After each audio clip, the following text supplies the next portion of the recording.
Hello students, how are you? I hope you all are fine. Today's worksheet is worksheet number 46.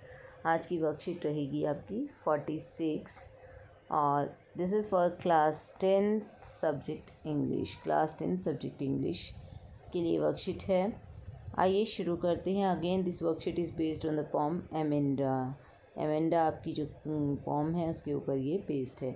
Don't eat that chocolate Amanda, remember your acne Amanda, will you please look at me when I am speaking to you Amanda. अब देखिए, पहले ही worksheet में भी मैंने आपको बताया था कि किस तरीके से एमेंडा की मदर उसे कॉन्स्टेंटली पॉइंट आउट करती है उसकी हैबिट्स के लिए। तो सेम यहाँ पर एक स्टेंजा दिया गया है जिसमें उसकी मदर अगेन उसे पॉइंट आउट कर रही है और कह रही है कि चॉकलेट मत खाओ एमेंडा, अपने एक्ने को याद करो। एक्ने मीन्स जो आपके फेस के ऊपर उसकी वजह से एक्ने हो सकता है, वहाँ से हो सकते हैं, तो उसको याद करो। तुम्हें चॉकलेट नहीं खानी चाहिए, चॉकलेट मत खाओ। Will you please look at me when I am speaking to Amanda, क्या तुम मेरी तरफ देखोगी जब मैं तुमसे बात कर रही हूँ एमेंडा। अगेन जो स्टेंजा दिया गया है ब्रैकेट्स के अंदर, ये एमेंडा की लाइन्स हैं। I am a Rapunzel, I have not a care, life in a tower is tranquil and rare, I will certainly never let down my pride here. अब जो है यहाँ पर एमेंडा विश करती है कि मैं एक रेपेंजल हूँ और मुझे किसी तरह की कोई चिंता नहीं है। काश कि मैं रेपेंजल की तरह रह पाती। टावर के अंदर जो लाइफ थी बहुत ही ट्रैंक्विल मतलब काम, शांतिपूर्ण और रेयर है।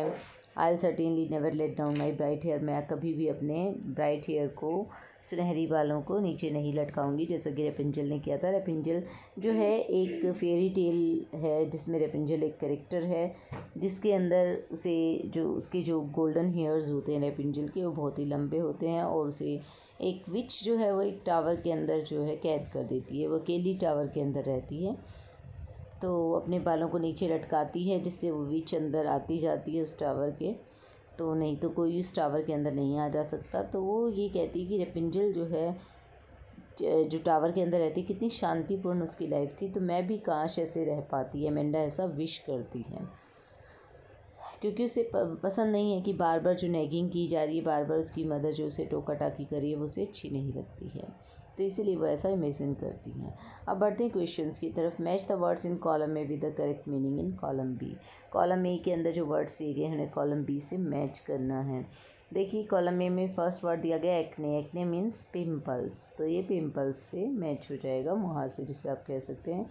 रेपिंजल, रेपिंजल कौन है? Girl in the fairy tale by Brothers Grimm. Brothers Grimm की एक फेरी टेल है जिसमें एक कैरेक्टर है रेपिंजल का।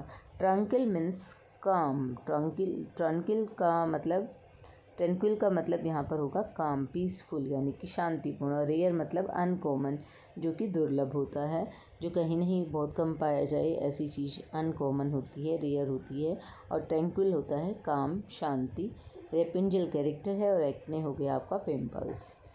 Right the rhyming words and rhyme scheme from the given extract.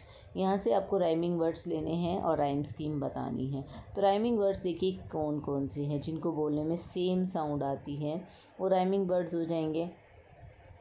Again देखिए आप, एमेंडा, एमेंडा, यू एमेंडा, तो एमेंडा तो वर्ड भी सेम है तो साउंड भी सेम है, तो ये हो जाएगा ए बी ए, हमारी राइम स्कीम यहाँ पर। अगेन अगर हम लेते हैं केयर, रेयर, हेयर, ये तो हो गया हमारा। फिर केयर, रेयर, हेयर ये बिल्कुल अलग है तो सी हो जाएगा। ये इस तरीके से हमारी राइम स्कीम यहाँ पर बन जाएगी।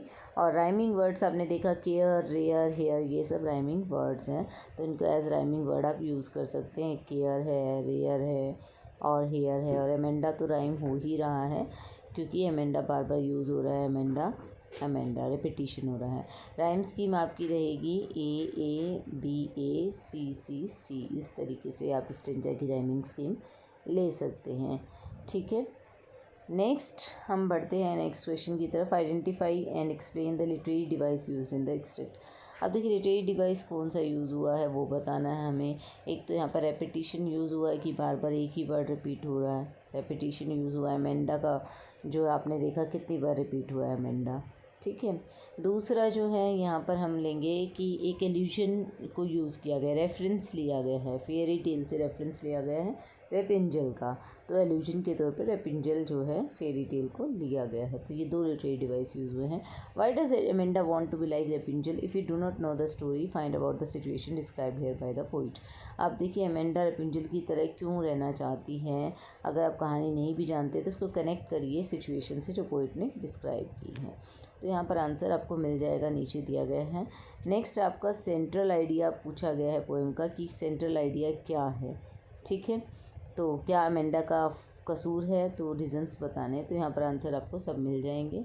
ये रहे आपके आंसर्स। फर्स्ट क्वेश्चन जैसे कि आपको सेकंड क्वेश्चन में कहा गया था कि आपको राइमिंग वर्ड्स बताने, केयर एयर एंड हियर आ जाएगा राइमिंग वर्ड, और राइम स्कीम रहेगी AABACCC।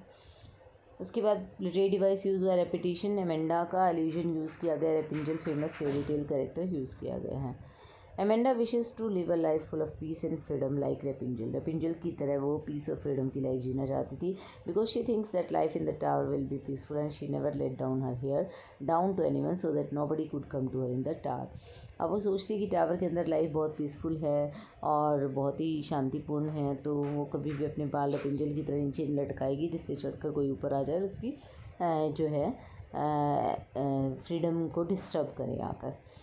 उसके बाद आंसर नंबर 5 है Robin Klein presents here the thoughts of a girl Amanda who is constantly being pointed out by her mother for her habits which do not come in the good code of conduct. यहाँ पर conduct होगा, ये conductor नहीं आएगा, तो इसको आप जो है कंडक्ट कर लीजिएगा। यहाँ पर ये ओनली कंडक्ट होगा, गुड कॉड ऑफ कंडक्ट। यहाँ तक स्पेलिंग आपको लिखने हैं। उसके बाद जो है कि जो उसकी हैबिट्स हैं वो गुड कोड ऑफ कंडक्ट में नहीं आती हैं, कि अच्छा व्यवहार जो माना जाता है समाज के से, तो उसकी माँ से टोकती है उन हैबिट्स के लिए।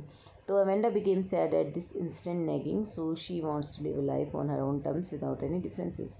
तो अमेंडा का कोई फॉल्ट नहीं है इसमें, अमेंडा को ये नेगिंग पसंद नहीं है, बार बार टोका टाकी पसंद नहीं है, इसलिए वो अपनी टर्म्स पे अपनी लाइफ जीना चाहती है बिना इंटरफेरेंसेस के। I hope you understood this worksheet. Thank you, stay safe.